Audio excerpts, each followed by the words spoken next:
Le spectacle d'un avion supersonique qui décolle et atterrit est toujours impressionnant. Aujourd'hui, nous avons rencontré Pierre Beaulieu, qui a le privilège de travailler jour après jour sur ces engins grâce à sa profession de technicien en avionique.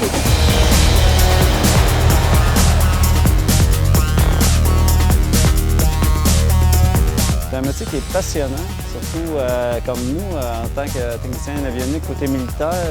C'est des avions de chasse, ça grouille beaucoup, c'est pas routinier, on ne sait jamais à quoi on va s'attendre.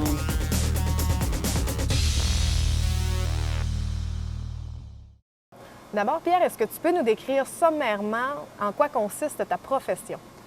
Bien, la profession de technicien en avionique, en gros, c'est qu'on va s'occuper de tout l'équipement électronique qu'il y a à bord des avions, que ce soit les systèmes de radar, systèmes de navigation, systèmes de communication, guerre électronique. On va faire l'installation, on va faire l'entretien, on va faire le dépannage. On va s'occuper de faire le démarrage des avions. Quand les avions viennent, on va faire les vérifications après vol, on va faire le ravitaillement. Donc, pour faire une image brève, on peut dire que c'est ça le métier de technicien en avionique. Qu'est-ce qui t'a amené à choisir la profession de technicien en avionique? Bien, je pense que c'était vraiment de retourner un peu à... Quand j'étais plus jeune, je tripais vraiment sur l'électronique, puis sur l'aviation. Puis c'était vraiment un peu un retour aux sources, là. J'ai vraiment vu pour moi une possibilité de m'épanouir dans ce domaine-là. Où est-ce qu'elle se donne, cette formation-là? C'est sûr que moi, en étant militaire, j'ai pris ma formation dans le militaire. Tous les cours sont fournis par les Forces armées canadiennes. Par contre, je sais que la formation se donne au cégep Édouard-Montpetit, dans le coin de Montréal. OK, mais toi, c'est pas le chemin que tu as emprunté? Non, moi, c'est ça. Moi, je suis vraiment rentré à l'école de recrues des Forces armées canadiennes. J'ai fait mon cours de base en électronique. Après ça, j'ai fait mon cours de métier en avionique. Il y a beaucoup de mentorat là-dedans, puis de coaching. C'est comme ça qu'on apprend le métier là, dans les Forces armées canadiennes. Quelle matière ou quel domaine qu'ils apprennent à l'école que toi, tu appliques dans ton travail actuellement? C'est sûr qu'il y a beaucoup des mathématiques, des notions mathématiques. Je dirais tout ce qui a rapport à l'informatique, les circuits électroniques de base, la lecture de plans. Ça, c'est sûr que dans notre métier, ça va être très, très, très important de maîtriser ces notions-là. Quelle qualité est-ce qu'on doit avoir pour devenir un bon technicien en avionique? Je dirais que ça prend de la débrouillardise, il faut être perspicace parce que des fois, il faut chercher beaucoup.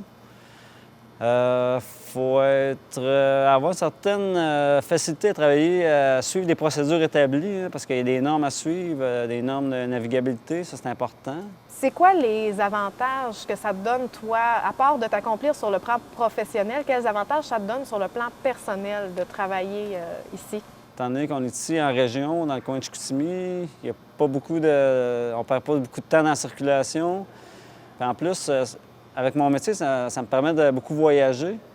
Donc, ça me permet de découvrir des endroits partout sur la planète extraordinaires pour pratiquer ma passion de l'escalade. Donc, dirais-tu que ton travail en ce moment, il permet de rejoindre tes deux champs d'intérêt? Bien, nous, à l'Escadron 425, on va travailler sur 2 quarts de travail. On va avoir le quart de jour puis le quart de soir. Quand on est de jour, on va travailler de 7 h à 15 h. Quand on est de soir, on va travailler de 15 h à 23 h. En terminant de travailler à 15 h, je peux aller pratiquer mon sport préféré, qui est l'escalade de rocher.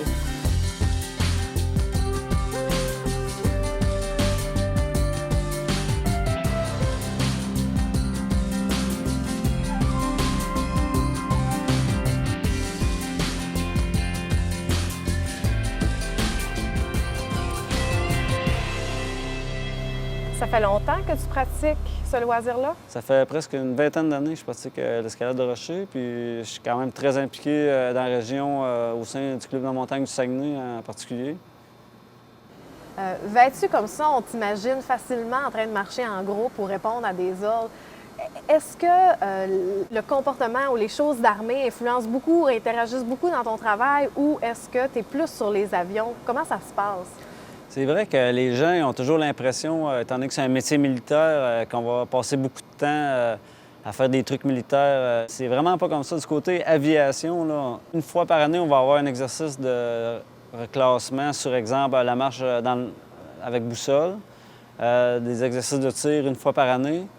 Mais concrètement, dans la vie de tous les jours, on travaille vraiment juste sur les avions. S'il y a de l'entraînement à faire, ça va être justement de l'entraînement spécifique à notre métier. Exemple, si on veut planifier de se déployer quelque part avec nos avions, bien, ça va de faire la planification. Qu'est-ce que j'ai de besoin pour mon déploiement? Comment je peux me préparer pour être prêt pour mon déploiement? Ça va être plus de ce côté-là pour dire préparation côté militaire. Tu as la chance de travailler tous les jours sur des engins qui sont de haute technologie, des engins super puissants. Comment est-ce que tu te sens? Est-ce que tu te sens privilégié de travailler là-dessus? C'est vrai que le nombre de techniciens en avionique qui ont la chance de travailler sur l'appareil F-18 est relativement restreint au Canada. Oui, c'est vrai que c'est vraiment un métier fascinant puis extraordinaire. Puis surtout, depuis maintenant ils ont modernisé les avions, on a tout changé l'avionique. On a des systèmes vraiment à fine pointe de technologie. Donc oui, je me sens un petit peu privilégié de faire ce métier-là.